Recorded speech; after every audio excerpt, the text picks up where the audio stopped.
할렐루야. 예, 아멘. 오늘 예배에 나오신 우리 청년들 환영합니다. 네. 올해 저희가 지금 한 가지 주제로 나아가고 있죠. 비긴 어게인입니다. 다시 시작하자. 근데 그냥 비긴 어게인이 아니라 비긴 어게인. 무엇인가를 다시 시작할 때 새로운 어떤 은혜의 시작이 있기를 바라는 마음으로 저희가 나아가고 있습니다. 근데 여기서 비긴 어게인, 다시 시작하는 건 좋은데 제가 중요하게 이제 했던 코멘트가 하나 있었어요. 어떤 이름 안에서냐? 예수의 이름 안에서. 예수의 이름 안에서 다시 시작할 때 놀라운 은혜가 우리 삶에서 다시 시작된다 하는 것이 비긴 어게인입니다.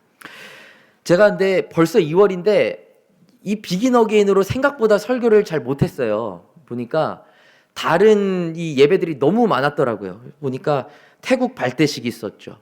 지지난주에는 제가 태국 선교 갔다고 못 갔죠.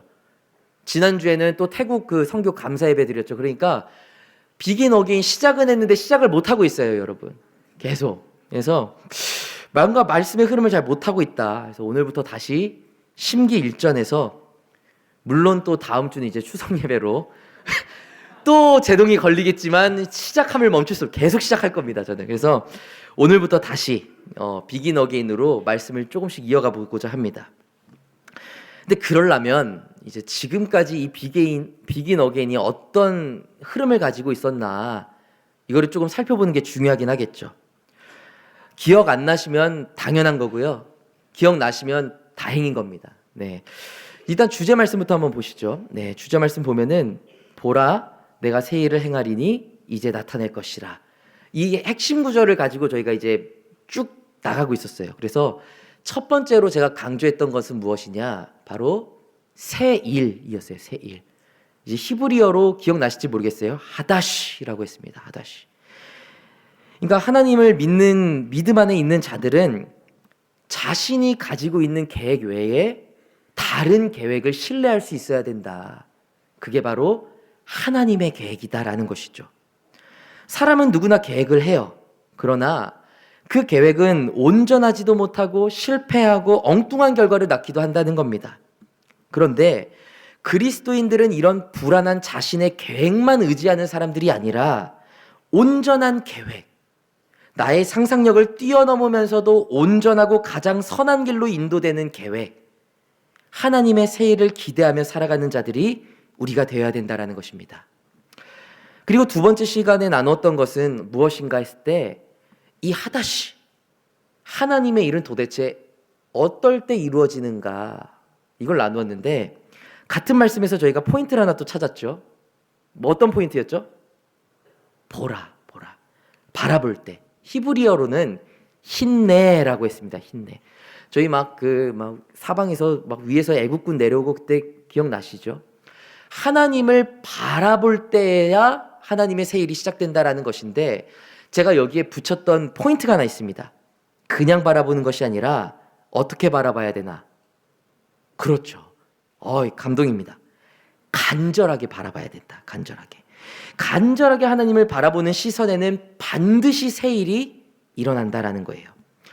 여기가 딱 지난 시간까지의 이제 내용입니다. 그런데 이렇게 이제 간절하게 하나님을 바라보면 새 일이 일어난다 했는데, 저희가 반드시 여기서 또 이루어져야 되는 작업이 하나가 있어요. 그게 뭐냐면 내가 지금 어떤 하나님을 바라보고 있는가, 이거를 점검을 반드시 해야 된다라는 거예요. 더 쉽게 말하면 간절히 바라보는 건 좋습니다. 근데 이왕 바라볼 거면 하나님을 제대로 바라봐야 된다는 거예요. 하나님이 어떤 분인지 제대로 알고 바라봐야 그 하나님의 새 일이 이루어진다라는 겁니다. 누군가는 이렇게 생각할 수도 있겠죠. 아니 뭐 그냥 하나님 부르면서 간절하게 울면은 그게 하나님께 기도하는 거지, 뭘 또 알아야 되고 뭘 또 제대로 바라봐야 된다는 겁니까? 근데 생각보다 이 성경을 보면요, 하나님이 어떠신 분이신가를 몰라서 넘어진 경우가 많습니다, 여러분. 간절하지 않은 게 아니에요. 간절했어요. 간절하게 막 울면서 기도를 했는데 하나님을 제대로 몰라서 넘어지는 경우가 있었다라는 거예요. 딱 대표적으로 하나만 볼까요? 여러분, 출애굽 이후에 이제 이스라엘이 광야로 나아가게 됩니다. 이 광야로 나가니까 이제 어떻게 살아야 되는가 법이 필요하잖아요. 그 법을 받겠다고 모세가 시내산을 딱 올라갑니다. 근데 그때 백성들이 모세가 없는 사이에 불안해가지고 아론을 막 거의 협박을 합니다. 협박을 해서 뭔가를 하나 만들어내는데 그게 뭐였냐? 황금소를 만들어내게 돼요. 이 이야기 알고 계시나요, 다들? 예, 황금소를 다 만들어줘, 여기서. 그래서 황금소 앞에서 막 제사 지내고 축제를 벌였다가 하나님 앞에서 심판을 받습니다. 근데 이 사건에는 아주 재밌는 포인트가 있어요, 여러분. 이 이스라엘 사람들을 보면요, 황금소를 보면서 뭐라고 생각을 했냐? 이게 우리를 출애굽시켜준 하나님이다라고 생각을 했다라는 거예요. 자, 여기서 보면 이제 송아지 형상을 만들죠. 근데 이거를 송아지 형상을 만들면서 야, 하나님 버려. 이제 우리는 송아지 섬길 거야. 이게 아니었다라는 거예요. 송아지를 보면서 이게 나를 인도하신 하나님이야 했다라는 거예요, 여러분. 황금소가 하나님이다.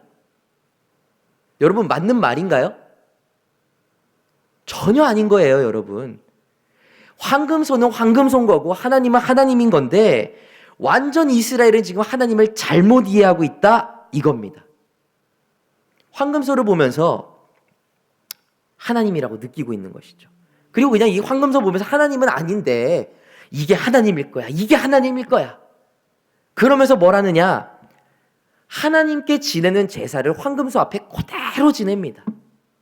황금소 앞에서 하나님 하나님 부르면서 춤을 춥니다. 얼굴이 시뻘개질 때까지요. 근데 하나님을 잘못 이해하고 있으니 간절했죠. 열심히 있었죠. 근데 그 결과가 하다쉬 세일로 이어진 것이 아니라 심판으로 이어져 버렸다라는 거예요. 열심을 냈는데도 불구하고 무엇 때문에? 하나님을 제대로 이해하지 못한 것 때문에. 정리하자면 하나님의 세를 위해서 하나님 간절히 바라보는 건 좋죠. 근데 그 과정 가운데 반드시 뭐를 명심해야 되는가? 하나님이 어떠신 분인가를 우리가 분명히 짚고 알고 넘어가야 될 필요가 있다는 겁니다. 이왕 하나님 보는 거 제대로 보자라는 것이죠. 내 편의대로 만든 하나님. 내가 생각해 보니까 하나님은 이래야 돼.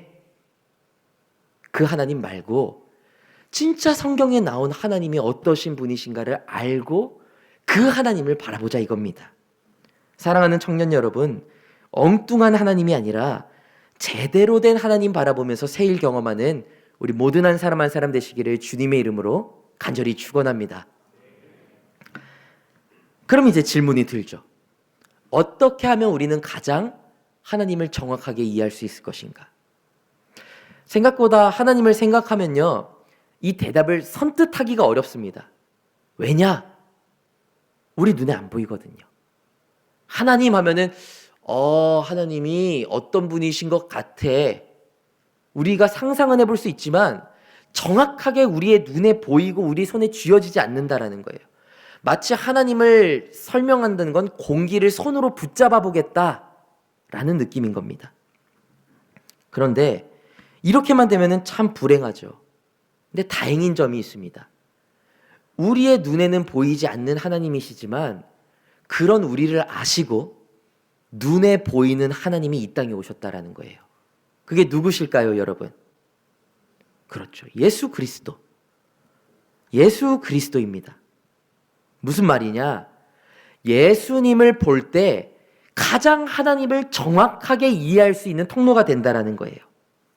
그래서 신학자들은 하나님이 보이지 않는 존재라고 했습니다. 하나님은 보이지 않는다. 그러나 예수님은 눈에 보이는 하나님이다. 이렇게 표현을 했어요. 말씀에서도 그렇죠. 네, 이 골로새서 말씀을 보면 이게 1장 15절 말씀인데요. 이 말씀을 보면 보이지 아니하는 하나님의 형상이라고 했습니다. 이게 어떤 묘사냐면 하나님은 보이지 않아요. 그러나 그는 그 보이지 않는 하나님의 형상이라는 거예요. 그가 누구냐? 바로 예수 그리스도라는 겁니다. 정리하자면 예수님을 정확하게 알면 하나님을 오해하지 않고 바라볼 수 있게 된다라는 것입니다. 그래서 저는 이번 시간부터 예수님은 누구인가 좀 정확하게 바라보고자 해요. 정확하게. 특별히 제가 한 가지의 대주제를 갖고 이제 좀 출발을 해볼까 하는데 이 주제를 갖고 나아가 보려고 합니다. 에고 에이미. 들어보셨어요? 에고 에이미? 이게 헬라어인데요. 영어로는 I am이란 뜻이에요. 나는 무엇이다. 이 에고 에이미가 뭐냐면요. 여러분 요한복음에 보면 예수님이 7번에 거쳐서 나는 누구다 이런 설명을 하세요. 예를 들면 나는 포도나무다. 나는 길이요 진리요 생명이다. 직접적으로 예수님이 나는 이렇다 라고 설명을 하시는 구절이 7개가 있습니다. 근데 이제 이 항상 나는 누구다 할 때 그 시작을 I am 이라고 시작을 하잖아요. 그게 헬라어로 뭐냐? 에고 에이미거든요. 그래서 에고 에이미 7구절 하면은 예수님이 나는 누구다 하신 구절입니다. 저희가 이거를 쭉 살펴보려고 해요. 왜냐면 이 에고 에이미만 제대로 살펴봐도 예수님이 누구신지 정확하게 알 수 있고 그 예수님을 정확하게 알 수 있는 걸 통해서 누구를 정확하게 알게 돼요? 하나님이 어떤 분이신가를 정확하게 알게 되는 거예요. 너무 명확하지 않아요? 예수님이 우리가 유추하는 게 아니에요. 그냥 예수님이 난 이런 사람이야. 이것만큼 명확한 게 어디 있어요? 그래서 오늘부터는 에고 에이미를 보겠다. 자, 그러면 이제 제가 열심히 만들었습니다, 여러분. 제가 뭐 포토샵은 못 쓰니까 막 파워포인트로 막 이렇게 막 네모 그려가면서 열심히 했는데 이게 예수님이 설명하신 에고 에이미입니다. 그 중에서 오늘은 첫 번째 시간을 알아보려고 해요. 첫 번째 시간. 바로 생명의 떡. 예수님은 생명의 떡이다. 자, 오늘의 본문 말씀을 한 번 더 읽어보시죠. 다 같이 읽겠습니다. 읽겠습니다. 예수께서 이르시되 나는 생명의 떡이니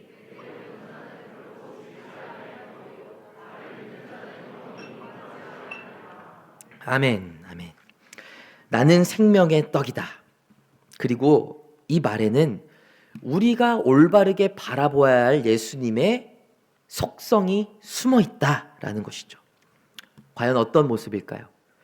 제가 설교를 쓰다 보니까 2개를 준비했는데 도저히 2개를 못할 것 같아서 오늘은 생명의 떡 1만 하겠습니다. 다음에 2를 하겠는데 다다음 주가 되겠죠? 네, 그때까지 기억하시길 바라면서 오늘은 첫 번째, 이 생명의 떡인 예수님이 도대체 우리에게 무엇을 바라고 계시나? 자, 한번 다 같이 읽어보겠습니다. 읽겠습니다. 우리의 일상이 되길 원하십니다. 아멘. 네. 예수님은 생명의 떡이다 했을 때에 우리가 이해해야 하는 하나님의 모습은 무엇이냐? 하나님은, 예수님은 우리의 일상이 되길 원하신다라는 것입니다.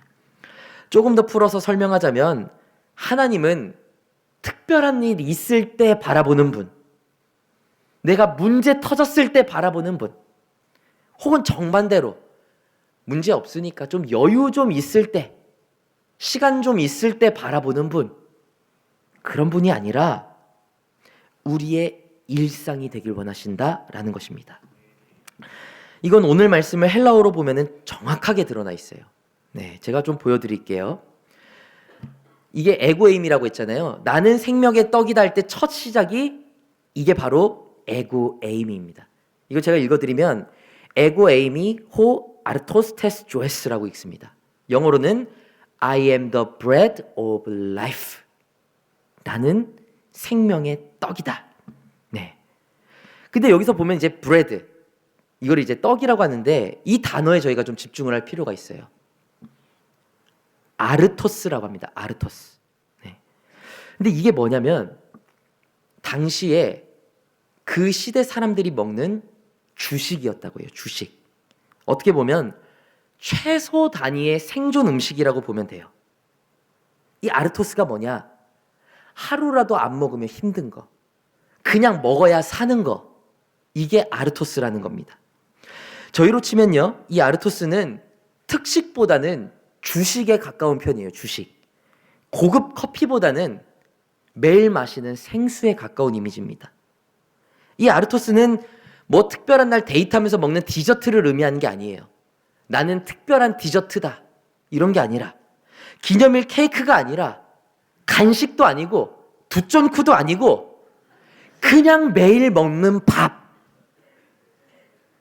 이게 아르토스예요, 여러분. 매일 먹는 밥. 그냥 대충 잠결에 일어나가지고 피곤하다, 오늘도 하루가 길겠네 하면서 잠결에 책상 앞에 챙겨놓는 밥. 그게 아르토스예요. 그냥 무의식적으로 일어나서 아침에 나도 모르게 한잔하는 생수. 그게 아르토스예요. 어느 날 너무 바빠서 막 밥 한 끼도 못 먹어가지고 편의점에서 삼각김밥으로 식사 때울 때 있죠.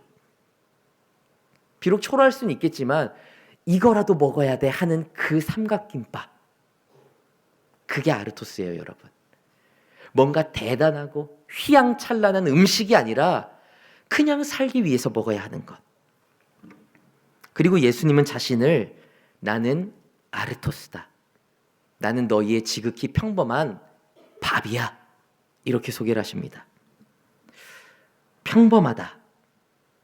사실은 정반대죠, 여러분. 예수님은 절대 평범하지 않으세요. 아주 특별하신 분이십니다. 존재론적으로 봐도 인간 안에 신성이 담긴 존재예요. 베레 호모 베레 데우스. 참 사람이자 참 하나님이신 존재. 유일무이합니다. 전 인류를 통틀어서 딱 한 명이 있었던 존재가 예수님이에요. 그럼 예수님은 특별한 존재잖아요. 근데 예수님은 정작 자신을 소개하실 때 난 그냥 평범한 밥이야 했다라는 겁니다. 저는 자신을 표현할 때 좀 어쨌든 이 에고 에이미 중에 첫 번째잖아요. 첫 번째. 그러면 전 좀 멋있게 하고 싶을 것 같아요. 나는 우주보다 더 넓은 자다. 나는 심연보다 더 깊은 자다. 멋있는 말이 얼마나 많아요. 근데 요한복음에 와서 처음으로 사람들한테 자신을 소개하는데 나는 그냥 매일 먹는 밥 같은 존재야. 그렇게 얘기를 하셨다라는 거예요. 왜 그러셨을까? 간단합니다. 나는 너희가 매일 의식하지 않아도 찾게 되는 존재가 되길 원한다 라는 것입니다, 여러분. 우리가 굳이 긴장하고 노력하고 애써서 찾아야 되는 존재가 아니라 그냥 무의식적으로 찾게 되는 존재가 되길 원하신다라는 거예요. 제가 전도사 때요, 한번 이제 인생에 큰 현타가 왔습니다. 중고등부 사역할 때인데 집이 이제 제가 중고등부 사역할 때 일산에 잠깐 살았어요. 근데 사역지가 신촌이었습니다. 너무 먼 거예요, 이게. 그래서 좀 잘해보겠다고 사실 막 그렇게 막 여유롭진 않은데 신촌에 고시원을 제가 구했습니다. 고시원. 그러니까 교회랑 가까워지면 애들이랑 더 자주 만날 수도 있고 급한 일 있으면 달려갈 수도 있고 딱 그 두 개 보고 고시원을 들어갔어요. 들어갈 때 정장 한 벌, 컴퓨터 하나, 그리고 옷 몇 개. 근데 환경이 그렇게 좋지 않았죠. 이게 그나마 이제 있던 환경에서 가려니까 가장 저렴한 고시원을 갔는데 여기는 거의 벅스 오브 라이프입니다, 여러분. 모든 벌레들이 알을 까는 곳이에요. 제가 밤이 되면은 뭐가 얼굴로 사사삭 지나갑니다. 제가 그 트라우마가 생겨가지고 갑자기 얘기를 하다가도 소름이 막 이렇게 돋는 거예요. 제가 막 여러분 요새는 거의 줄어들었는데 아마 가끔 보실 수 있을 거예요. 가끔 이렇게 움츠러들어요. 이게 느낌이 저도 모르게 나요. 이게 너무 그게 세져가지고. 그리고 그런 고시원이다 보니까 한국인들은 살지도 않아요. 중국 사람, 인도 사람. 이 인도 사람은 아닙니다, 여러분. 이거는 나중에 이제 재밌는 썰이 많은데 나중에 풀게요. 나중에. 그러니까 하나만 말하면 인도 사람은 어디에 얼마나 머물러서 어느 동선으로 갔는지가 느껴져요. 딱 이게 향기를 맡으면 그게 딱 있어요. 동선이 있습니다. 하여튼 재밌는 일이 많은데 근데 저는 그게 저를 스스로 생각할 때 불행하다고 느낀 적이 한 번도 없었어요. 전 하루하루가 너무 재밌었어요. 너무너무. 근데 현타가 오는 순간이 오는 거예요. 언제냐? 열매가 없을 때. 그렇게 노력을 하고 힘든 상황 버텨내고 했는데 중고등부에 열매가 없는 거예요. 환경이 열악해서 현타가 온 게 아니라 그 열악한 환경을 견뎌내면서 일했는데 버텼는데 열매가 없으니까 그때부터 무너지더라고요. 전 열심히 하면 무조건 다 잘 될 줄 알았어요. 근데 그게 아니더라고요. 그 뒤로 말수가 줍니다, 여러분. 말수가. 사람들하고 연락도 점점 안 하게 돼요. 그냥 주일 사역 끝나고 고시원 딱 처박히면 그냥 창문 하나 있거든요. 안 나오는 거예요, 그냥. 안 나와 버려요. 멍하니 누워있다가 잠들었다가 또 이러면 컴퓨터 좀 하다가 다시 잠들었다가. 주일에 설교하죠. 애들 만나면 웃죠. 근데 어느 순간 딱 교회 나서는 순간 미소가 사라집니다. 막 웃으면서 잘 가 하고 와 이러고 와서 그냥 다시 처박히는 거예요. 여러분들도 살면서 좀 그런 적 없으세요? 근데 그렇게 현타가 와도 제가 멈추지 않는 게 있더라고요. 밥은 먹습니다. 밥은 먹어요. 고시원이 김치 무제한, 밥 무제한이거든요. 내 인생이 이렇게 사는 게 맞나 싶어도요. 그 생각도 어떻게 하면서 먹냐면 밥을 뜨면서 하는 거예요. 내가 이렇게 사는 게 맞나? 그러니까 이게 너무 당연한 행동인 겁니다. 내가 아무리 힘들어도 아무리 현타가 와도 나도 모르게 뜨게 되는 한 숟갈. 그게 아르토스예요, 여러분. 아르토스. 생활 가운데서 본능적으로 찾게 되는 양식. 슬퍼도 먹게 되고 즐거워도 먹게 되고 한가하도 먹게 되고 현타가 와도 먹게 되는 양식이 아르토스입니다. 그리고 예수님이 자신을 아르토스라고 표현하신 것은 다른 의미가 아닙니다. 나는 너희가 특별한 기도 제목이 있을 때만 찾는 존재가 되고 싶지 않아. 너희가 바쁘다고 나를 잊어버리기를 원치 않아 하시는 거예요. 나는 그저 너희가 매일 찾는 존재, 너희 삶 가장 사소한 순간조차 늘 너희를 채워주는 존재가 되고 싶다. 이렇게 말씀하시는 것이죠. 나는 생명의 떡이야, 이 말은 지금 갑자기 이게 하울링이 좀 나는데요. 네, 나는 생명의 떡이야, 이 말은 나는 너의 일상이 되고 싶다. 나는 너의 일상으로 살아가고 싶은 하나님이다 라는 의미입니다. 그냥 막 옷 갖춰 입고 한껏 꾸미고 보여줄 수 있는 최대치를 보여줄 수 있을 때만 만날 수 있는 분, 그런 분으로 존재하고 싶지 않다는 거예요. 너 피곤하다고 감히 이렇게 와? 안 만나줘.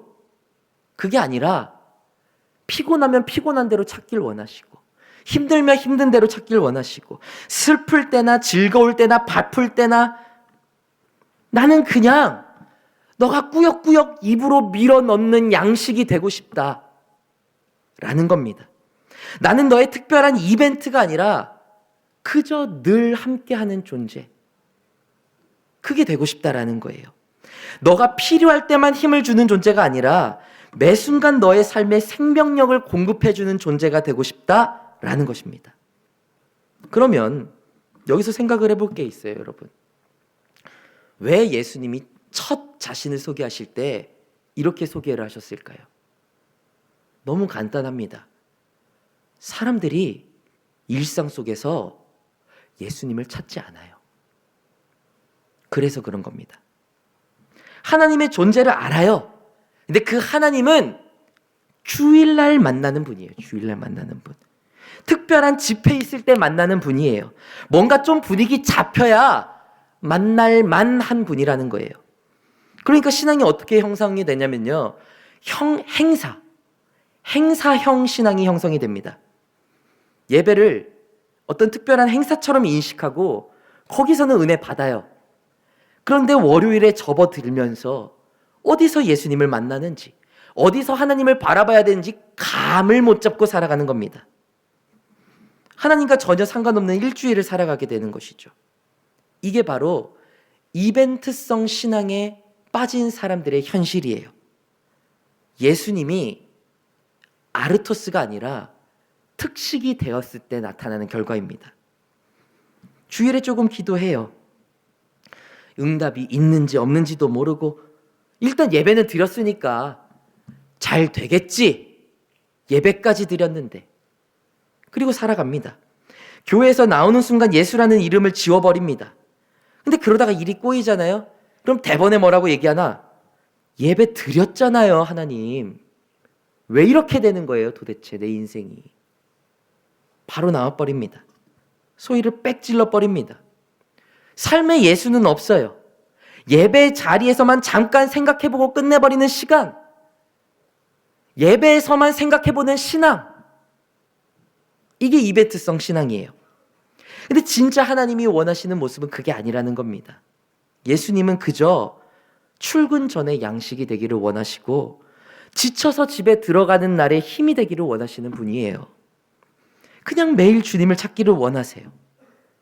여러분, 매일 주님을 찾는 우리 한 사람 한 사람 되시기를 간절히 축원합니다. 이게 제대로 하나님 바라보는 거예요. 그러면 이제 질문이 들죠. 어떻게 하는 게 주님을 제대로 바라보는 겁니까? 어려운 게 아니에요. 거창한 게 아닙니다.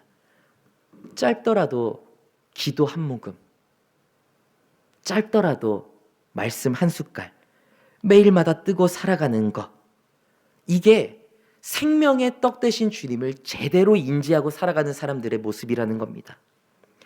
저는 몇 가지 방법이 있다고 생각을 하는데요. 딱 두 가지만 말씀드릴게요. 하나는 큐티입니다, 여러분. 큐티. 그리고 이걸 아주 잘해가고 계시는 분들이 계세요. 여러분 혹시 이게 뭔지 아세요? 제가 미적 감각이 없어서 이쁘게 만들진 못했습니다만 여러분 셀리더님들이 매일같이 하는 큐티들이에요. 이게 다른 게 매일 생명의 떡을 먹는 게 아닙니다. 말씀이신 주님을 매일 묵상하고 기도하고 살아가는 모습, 이게 생명의 떡이라고 말씀하신 예수님의 마음을 이해하면서 살아가는 사람들의 모습이죠. 이렇게 살아가면서 힘든 일이 생겼을 때 주님께 부르짖을 때, 이렇게 매일같이 주님을 만나는 가운데서 간절하게 주님을 부르짖을 때 하다시는 시작되게 되는 것입니다. 큐티, quiet time, 조용히 주님 앞에 앉아있는 시간입니다. 이 시간은요, 여러분, 큐티는요, 막 뭐 대단한 거 막 깨우치려고 하는 시간 아니에요. 기도할 때요, 막 신앙의 고수처럼 기도하려고 하는 시간 아닙니다. 막 멋있는 문장 만들어내려고 하는 시간 아니에요. 그냥 말씀 앞에 서는 거예요. 살아계신 말씀을 특별할 때만 찾는 게 아니라 그냥 매일 조금씩 보는 거예요. 말씀 자체를 우리의 주식, 아르토스로 삼는 겁니다. 피곤해도 말씀 한 모금, 기분 좋으면 또 감사해서 한 모금, 그냥 매일 최소한의 말씀을 듣고 살아가는 모습인 거죠. 큐티를 통해서 생명의 떡 되신 예수님을 만나면서 살아가는 우리 청년들 되시기 바랍니다. 그러나 이 큐티가 어려우신 분들이 있죠. 큐티가 부담스러우신 분도 있을 거예요. 잘 안 되니까. 근데 그분들에겐 제가 또 한 가지 방법을 알려드릴게요. 적어도 주일 말씀 하나는 마음에 품고 살아가셔야 돼요. 일주일 동안. 여러분, 다른 게 아닙니다. 주일날 뭔가를 듣잖아요. 그러면 내가 일주일 동안은 뭘 해야겠다 결단을 하시는 거예요. 그냥. 그리고 하루하루 그냥 그 삶을 살아내는 겁니다. 예를 들어서 제가 지난주에 선교 관련해서 말씀을 드렸습니다. 한 사람을 품자. 그게 선교다. 실패를 두려워하지 마라. 하나님의 마음을 깨닫는 것이다. 이걸 들었으면요, 야, 좋은 말씀이네. 기분 좋았어. 이러고 나가는 게 아니라 난 누굴 품어야 되지? 생각해 보는 겁니다, 여러분. 그리고 그 사람 마음속에 적어두고 기도 들어가는 거예요. 실천에 들어가는 거예요. 그래서 내가 그 사람을 위해서 진짜로 어떤 기도를 했는지, 내가 어떤 말 한마디라도 했는지, 이거를 일주일 동안 스스로를 계속 점검하면서 살아가는 겁니다. 여러분, 말씀대로 사는 삶, 저희가 수십 번, 수백 번, 수천 번도 더 들었어요. 뭐가 말씀대로 살아가는 삶이에요, 도대체? 간단해요. 주일 말씀 들었으면 그거 일주일 동안 씨름해 보는 게 말씀대로 살아가는 삶이에요. 말씀을 많이 듣는 삶이 중요한 게 아니잖아요, 여러분. 말씀대로 살아가는 삶이 중요한 것이죠. 일주일에 설교 100개 들으면 뭐 해요? 100개 들었습니다. 근데 나는 돌아보니까 그 성경 구절에 한 절도 살아내지 못했어요. 그럼 나는 말씀대로 산 사람인가요? 아니에요. 말씀 많이 들은 사람이에요. 하나님이 양식이 되길 원한다라고 하는 그 말을 잘 생각해 보시면요, 씹고 삼키고 소화시키고 내 몸에 영양분까지 뻗어 나가야 되는 거예요. 내 삶에 힘이 되고 내 삶의 변화가 돼야 되는 거예요. 주님의 말씀을 양식 삼는다, 매일같이 삼는다는 건 뭐겠어요? 주일의 말씀을 들었으면 하나 정도는 잡고 살아가 봐야 된다라는 거예요. 그리고 정말로 여러분, 일주일에 한 말씀씩만 실천하면서 살아가잖아요. 인생이 달라집니다. 이거 믿으셔야 돼요. 근데 잘 안 되죠. 전 너무 잘 알아요. 왜냐? 사역을 오래 해봤거든요. 아무리 주일날 부르짖어도 변하지 않는 많은 영혼들을 봐요. 진짜 씨름을 해본 사람들은요, 만나면 반응이 다릅니다, 여러분. 벌써부터 이런 질문들이 들어와요. 목사님, 지난주에 말씀하신 거 해봤는데 이 부분이 좀 어려워요. 이렇게 물어보는 친구들이 있어요. 그런 친구들을 보면 마음이 뿌듯하죠. 아, 말씀 갖고 씨름하고 살아가고 있구나. 그것도 아니면요, 그냥 저는 이렇게 말씀을 쭉쭉 연결해서 가는 걸 굉장히 좋아하는 스타일이거든요. 말씀을 쪼개야 돼요. 그래서 이것들을 꽉꽉 채워나가야 되는 스타일인데, 제가 지난 시간 얘기를 가끔씩 계속합니다. 그러면 지난 시간을 살아낸 사람은 지난 시간에 말했듯이 하면 벌써부터 반응이 이래요. 근데 반대가 있어요, 여러분. 지난 시간에 했던 얘기 있잖아요. 그러면 이게 모르겠다는 표정은 못 짓겠고, 뭔가 했겠지. 이렇게 개슴츠레지는 눈빛이 있습니다. 여러분, 제가 1년 전 말씀도 아니고 한 달 전 말씀도 아니고 지난주 말씀 있잖아요 했을 때는 적어도 기억해 주시는 게 맞는 거예요. 저는 왜 그렇게 생각하냐? 이분들은 죄송하지만 생명의 떡 입안에 넣었다가 씹고 뱉은 거예요. 안 삼킨 거예요, 사실은. 살아내질 못했으니까. 왜 일주일만 전 말씀이 기억이 안 나요? 삶에서 씨름해보지 않았으니까. 한 달 전 데이트 약속, 몇 달 전 기념일은 죽어도 안 까먹습니다. 계속 생각을 하니까요. 뭘 해줄까? 뭘 해줘야 기뻐할까? 뭘 해야 욕을 안 먹을까? 와이프 생일은 전 2달 전부터 절대 까먹지 않습니다. 옆구리 찌르면 그냥 툭 하면 바로 나와요, 생일이. 생존과 직결된 거니까. 그렇잖아요, 여러분. 근데 한 주도 안 된 말씀이 찔러봐도 안 나와요, 안 나와. 지난주에 무슨 얘기 하셨더라? 왜? 말씀이 지난주일에서 끝난 거예요. 지난주일에 머물러 있는 거예요. 월요일까지 못 나온 거예요, 말씀이. 그러니까 진짜 한 절 가지고 몸부림 쳐보지 않았으니까 그렇게 되는 겁니다. 매일 새로운 말씀으로 큐티하는 게 어려우시면 적어도 한 주의 말씀 하나 가지고, 뭐 꼭 제 말씀이라고까지는 안 하겠습니다. 어느 날 새벽 기도하다가 정말로 내 가슴을 때리는 구절이 있고 정말로 실천해야겠다고 느껴지는 게 있으면 그거 갖고 씨름해내세요, 여러분. 그냥 말씀을 듣고 저렇게 사는 게 맞는데 하고 넘어가지 마세요. 한 번은 어느 목사님이 거짓말을 합시다, 이 주제 가지고 설교를 했대요. 거짓말하지 맙시다. 근데 일주일이 지나고 2주일이 지나고 한 달이 지나고 2달이 지났는데 계속 거짓말하지 맙시다만 가지고 계속 설교를 하더래요. 지겹잖아요. 그래서 도저히 못 참겠어서 한 명이 물었답니다. 이제 다른 얘기 좀 하시죠. 근데 그 목사님이 딱 그럽니다. 여전히 거짓말하는 사람이 있어서 다음으로 못 넘어갑니다. 그러더라는 거예요. 대단한 목회자라는 생각이 들어요. 욕먹을 거 각오하면서도. 진짜 기도하고 기도해서 짜낸 설교라면 성도가 변해야 그게 말씀 먹은 거라는 겁니다. 진짜 하나님이 원하시는 것, 예수님이 바라시는 것은 한 구절이라도 좋으니 꼭꼭 심고 삼켜내는 것. 그게 생명의 떡이라고 말씀하신 예수님의 의도를 정확하게 알고 살아가는 성도들의 모습이라는 겁니다. 사랑하는 청년 여러분, 말씀을 양식 삼고 매일 말씀 가운데 주님 바라보기를 원하시는 그 하나님, 이 하나님을 제대로 바라보시기 바랍니다. 그리고 이 생명의 떡 되신 예수님을 매일의 일상 속에서 조금씩 하지만 분명하게 바라보면서 나아갈 때 여러분의 삶에는 분명한 비긴 어게인의 은혜가 시작될 줄로 믿습니다.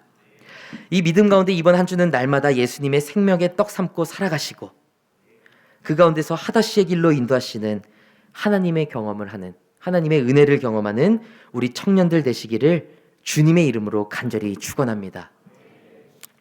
저 이 시간에 말씀을 생각하면서 찬양했으면 좋겠는데요.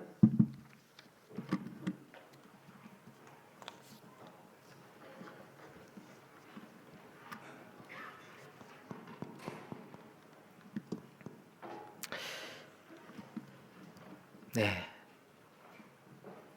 제가 말씀에서 많은 걸 전하려고 하지 않습니다. 왜냐? 짧아도 그 한 구절을 살아내는 것이 얼마나 힘든 것인지 알기 때문에. 저는 제가 설교를 쓰면 어쨌든 살아내려고 해보거든요. 제가 말하고도 부끄러워서 고개를 못 들 때도 있어요. 실패해서. 제가 막 휘황찬란하게 이런저런 얘기하지 않겠습니다. 대신 여러분도 들으시면 함께 동참해 주셨으면 좋겠어요. 그래서 우리가 삶 가운데서 나의 삶의 한 절이 주님의 말씀을 닮아가고 주님과 함께하는 생명의 떡 되신 주님을 먹는 삶 되기를 원합니다. 이 믿음 가운데 저희가 함께 찬양했으면 좋겠습니다.